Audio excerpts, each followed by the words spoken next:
ရှင်ဘုရားသူများအကြောင်းကြီးပြောနေအရှင်ဘုရားကဘယ်လောက်စွန့်လို့တုံဖျားလို့ဘုံဘုံကိုမေးမဲ့ဆိုရင်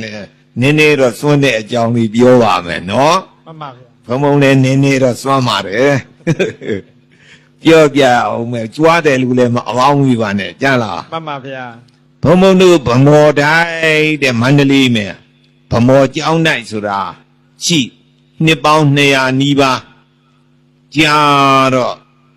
ကျောင်းကြီးကပြက်ခါနီးအဲ့ဒီကျောင်းပြက်ကြီးပြက်ခါနီးပြိုခါနီးကျောင်းကြီးကိုဘုန်းကြီးကဝင်ပြီးတော့ကျောင်းထိုင်ရပြင်နေတာပြင်မဲ့တကားကိုမပေါ်ဘူးဒါနဲ့ဘုန်းကြီးတစ်ပါးကဘုန်းကြီးစီနာပြီးတော့ပြောတယ်ရှင်ဖေဟာကျောင်းကြီးပြင်ရင်တော့နီးကောင်းတော့ရခဲ့ပြီရှင်ဖေလှုပ်ဖို့ပဲလိုတယ်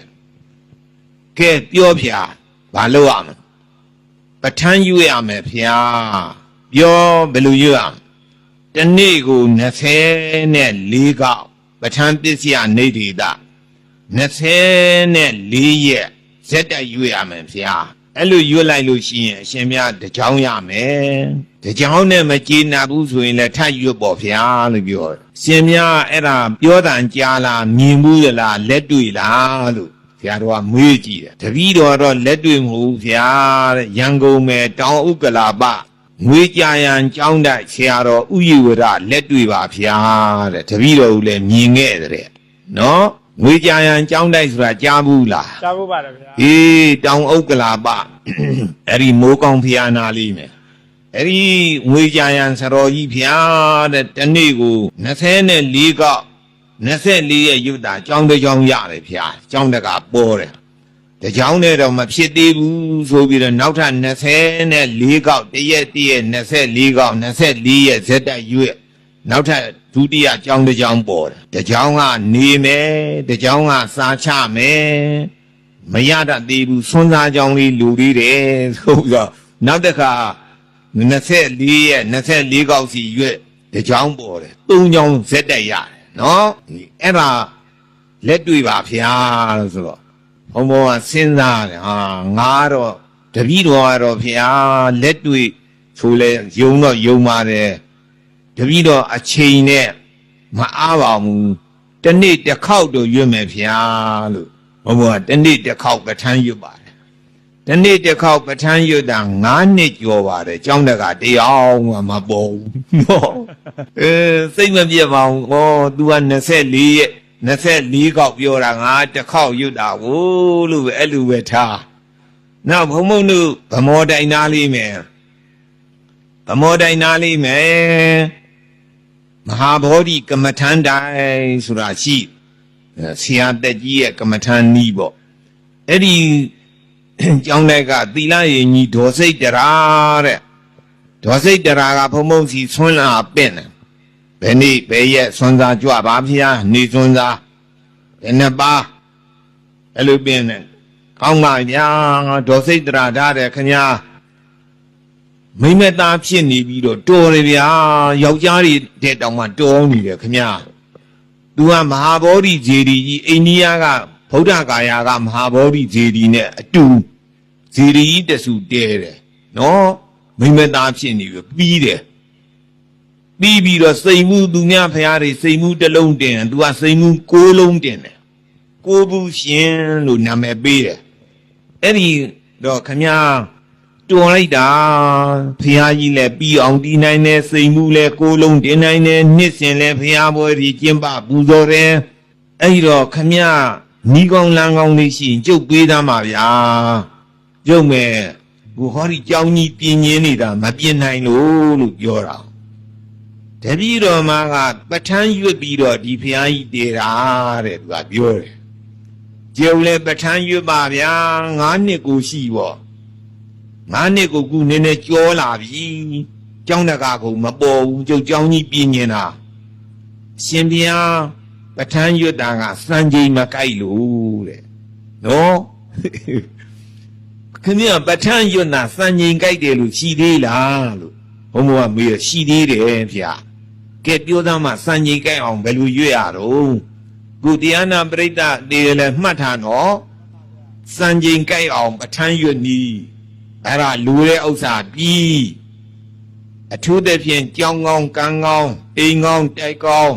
မော်တော်ကားကောင်းကောင်းစီးရပြီလို့သာမှတ်ပြီးတော့ပဋ္ဌာန်းရွတ်ပြီဆိုရင်နော်ရှင်များဟောရှိလူလားဗျာဆိုရှိပါဗျာကြောင်းကြီးလည်းရှိကားကြီးလည်းနှစ်စီးရှိဟုတ်လားဘုံမောကျွမ်းတယ်လူမအောင်မိပါတယ်ကြားလားပဋ္ဌာန်းရွတ်စေခြင်းလို့ပြောတာပါနော်အေးကဲဗမာကြီးတော်စိတ်တရာခမပဋ္ဌာန်းရွတ်ဒီစံញိတ်ကဲအောင်ရွတ်ဒီပြောသမ်းများဆိုတော့တဏ္ဏမအနေနဲ့တန်ရှင်းရှင်းလေးရွတ်ရတယ်တဲ့တဏ္ဏမဘယ်လိုတဲ့တော့ခန္ဓာကိုယ်ကနန်းစော်မနေစီရဘူးဗျာမျက်နှာတစ်လိုက်လက်တွေချီတွေဆေးလိုက်တိတ်ပြီးတော့မှနန်းစော်နေတယ်ဆိုရေချိုးပြလိုက်အောင်သင်္ကန်းလည်းပဲညစ်ပတ်နေတဲ့သင်္ကန်းမဝတ်နဲ့ဗျာတဲ့သူကပြောတယ်ဒါပြီးလို့ဗျာခင်ဗျနဲ့ဒီခန္ဓာကိုယ်အပုတ်ကောင်ကြီးပဲပုတ်မှန်ပေါ့နာမှာပေါ့မဟုတ်သေးဘူးဗျာတဲ့ပဋ္ဌာန်းရွတ်ပြီးဆိုရင်နတ်တီပြမာရီကလာပြီးတော့ပဋ္ဌာန်းနာတယ်ရှင်ဘုရားကနန်းစော်နေတဲ့ညစ်ပတ်ပေးတည်နေဆိုမလာခြင်းဘူးဗျာတဲ့သူတို့ကလူစော်နန်းနဲ့ဆိုပြီးတော့နော်အဲ့တော့တဏ္ဏမဘာလို့ရမလို့တဏ္ဏရှင်းရှိစီရမယ်မျက်နှာတစ်လိုက်လက်တွေချီတွေဆေးလိုက်သင်္ကန်းညစ်ပတ်နေတယ်ဆိုရင်လဲလိုက်အဝတ်တွေအင်ကြီးလုံကြီးတွေညစ်ပတ်နေလဲလိုက်တဏ္ဏမနော်နှစ်နာမခဲဘာတော့များဆိုတော့နှစ်နာမအချိန်မှန်မှန်ရွတ်ရတယ်ဗျာနှစ်နာမဘာလဲတော့အချိန်မှန်မှန်ရွတ်ပါတယ်ဗျာအချိန်မှန်တော့ဘာဖြစ်လို့တော့ဗျာဒီနေ့တစ်ခါရွတ်တော့ပေါ့ဘုံကအဲ့လိုပြောတယ်မဟုတ်သေးဘူးဗျာတဲ့ဥပမာအပြင်ရှင်ဘုရားရှင်းနာကြီးပဋ္ဌာန်းရွတ်တယ်ထားပါတော့သူတို့ချင်းပြောတယ်တဲ့နောက်ပိုင်းကျတော့တို့ရှင်းနာကြီးထိုးပြီဗမောဆရာတော်ပဋ္ဌာန်းရွတ်လိမ့်မယ်သွားပဋ္ဌာန်းနေရနာကြသူဆိုလားဒီကြတော့အရှင်မြတ်ပဋ္ဌာန်းမရွတ်ဟိုလုတ်ဒီလုတ်လျှောက်လုတ်နေတယ်ဆိုရင်စိတ်တူပြန်သွားကြတာတဲ့ဟုတ်ကလားမှန်ပါအဲ့ဒါကြောင့်နှစ်နာမအနေနဲ့ဗာဘယ်လိုရွတ်ရမလို့မှန်မှန်ရွတ်ရမှာအချိန်မှန်ရွတ်ရမယ်ကဲကောင်းပြီပြန်အချိန်မှန်ရွတ်မယ်သုံးနာမကဘာတော့သုံးနာမကတီဗီနာလာလေးကျေလေးရွတ်ရတယ်တဲ့အရှင်များကဟိတုပိစ္ဆာအရဟဏပိစ္ဆာဒီပတိပိစ္ဆာနဲ့ဒီလိုလေးစီမံမှန်းတဲ့လိုလေးလုပ်နေသူတို့ကမကြားဘူးပြရတယ်နော်ဘယ်လိုရွတ်ရမလဲတော့ကျေလေးပြီးနာလာလေးရွတ်တဲ့ကဲကြုတ်ရွတ်ပြမယ်ဗျာ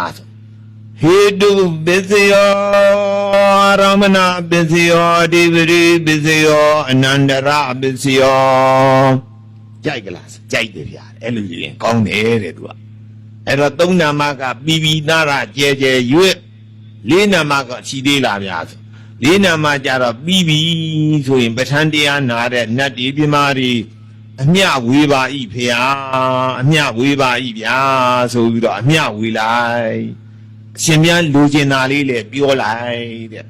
မပြောလဲကိစ္စမရှိဘူးဗျာသိတယ်တဲ့သူတို့ကနတ်ပြမာတယ်သူများစိတ်အကြံသိရှင်များကြောင်းကြီးပြင်းနေတယ်ဆိုသူတို့ကသိအဲ့ဒါနတ်တွေပြမာတွေလို့လိုက်ခဏလေးပြီးပါတယ်ဗျာလူတွေဒါခက်နေတာပါဟုတ်ကလားကဲဒီလိုဆိုရင်ဒေါ်စိတ်တရာကျုပ်ဒီနေ့ကစပြီးတော့ခင်ဗျားပြောသလိုစံချိန်ကြိုက်အောင်ရွတ်မယ်ဗျာလို့ပြောပြီးတော့ရွတ်ဩ तू ကပြောသွားတယ်စံချိန်ကြိုက်မကြိုက်ကဘယ်လိုလုပ်သိရမလို့ဆိုရင်တခန်းလုံးတကြောင်လုံးမှုကြိုင်လာပြီဆိုရင်အဲ့ဒါစံချိန်ကြိုက်ပြီဗျာတဲ့ဘယ်နဲ့ကြောင်လို့နတ်တီပြမာတွေလာပြီရတယ်သူတို့လာလို့ရှိရင်မှုကြိုင်နေတာ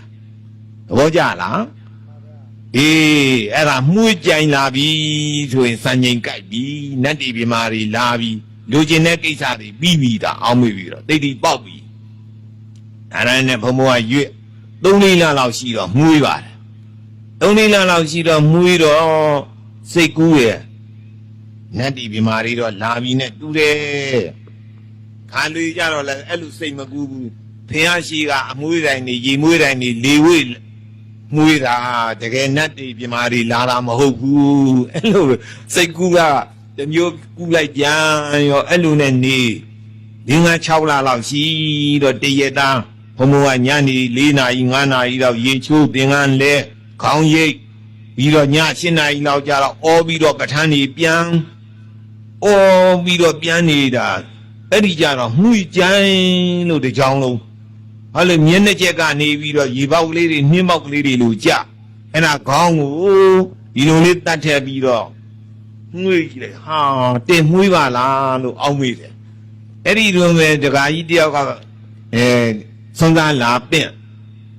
ဆရာတော်ဖျားနဲ့သူကအောက်ထပ်ကနေပြီးတော့အပေါ်တက်တက်လာဒကာကြီးလားဘာလို့ကိစ္စပြောစွန်သားပင့်ပါတယ်ဘယ်နေ့ဘယ်ရက်ညဖြင်ကဘယ်နှစ်နာရီဘယ်နှပါပေါ့ကဲကောင်းပြီဒကာကြီးပြန်ကြုတ်ပဋ္ဌာန်းရွတ်နေတယ်ဗျာဆိုဆရာတော်ကြောင့်ကမှုရလာကြီးလားဖျားတယ်သူကပြောတယ်တကြောင်လုံးရင်ဝေးတွေဖြန်းလာသလားဖျားမဖြန်းပါဘူးဗျာဒကာကြီးမဖြန်းရင်ဆရာတော်ကြည်အောင်ဗျာရင်ဝေးပဲလဲပြီတဲ့သူကစိတ်ကူးနဲ့ပြောတယ်သူကကျုပ်ကြောင့်ရင်ဝေးပလင်းကိုမရှိပါဘူးဒကာကြီးဟာဥရင်းလိုက်တာဖျားတဲ့သူကပြောပြီးတော့ဆင်းသွားတယ်ဆရာတော်ကလည်းအထူးမပြောပါဘူးသူပြောရင်ရှင်းပြနေအောင်မှဆိုတော့ကဲဒီတတိုင်းနဲ့ထားလိုက်ဆိုတော့ဆရာတော်ကတော့သဘောပေါက်ပြီပေါ့ငါတယောက်တည်းမွေးတာမဟုတ်ဘူးသူများလည်းမွေးတာဆိုတော့နတ်တီပြမာတွေလာတာဟုတ်တယ်နဲ့တူတယ်လို့အောင်းမိတ်အဲ့ဒီနေ့ကစားပြီးတော့ဘုံဘုံတွေကြီးပါတယ်ဗျာနော်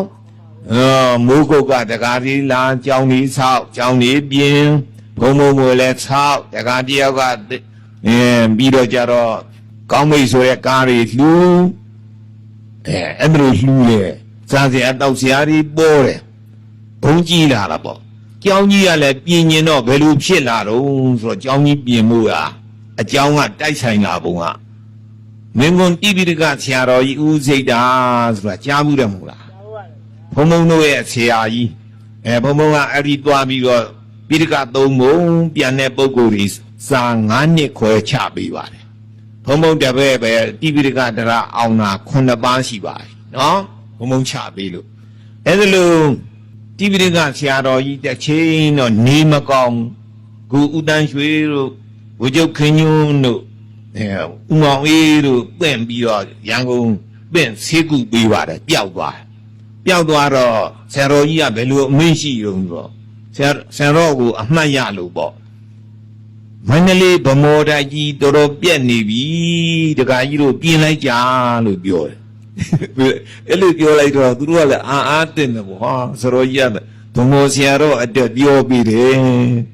အဲ့တော့ဦးတန်းရွှေကဟေးမောင်ခင်ညင်သွားပြီးတော့ပြင်လိုက်กว่าမယ်ကောင်းကောင်းပြင်လိုက်ရမလားဖေဘယ်လိုပြင်လိုက်ရမလို့လို့မေးတယ်ကောင်းကောင်းသာပြင်လိုက်စမ်းပါกว่าဆိုအဲ့လိုပြောလိုက်တာနဲ့ဘုံကြောက်ကြီးအကောင်းသားဖြစ်တယ်ပေါ့ဗျာနော်ဘယင်ကပြင်တော့ခဏလေးပေါ့ဗျာကျွန်းနိုင်ကြီးတွေတစ်ဖက်လောက်ရှိတဲ့ကျွန်းနိုင်ကြီးတွေရအကုန်လုံးပြီးစီသွားအဲ့တော့ဘုံပြောလို့ရင်ကပဋ္ဌာန်းတရားရွတ်ဖတ်တရစေရင်လည်းပဲလူတဲ့စုတွေတိတ်တိပေါက်ပါတယ်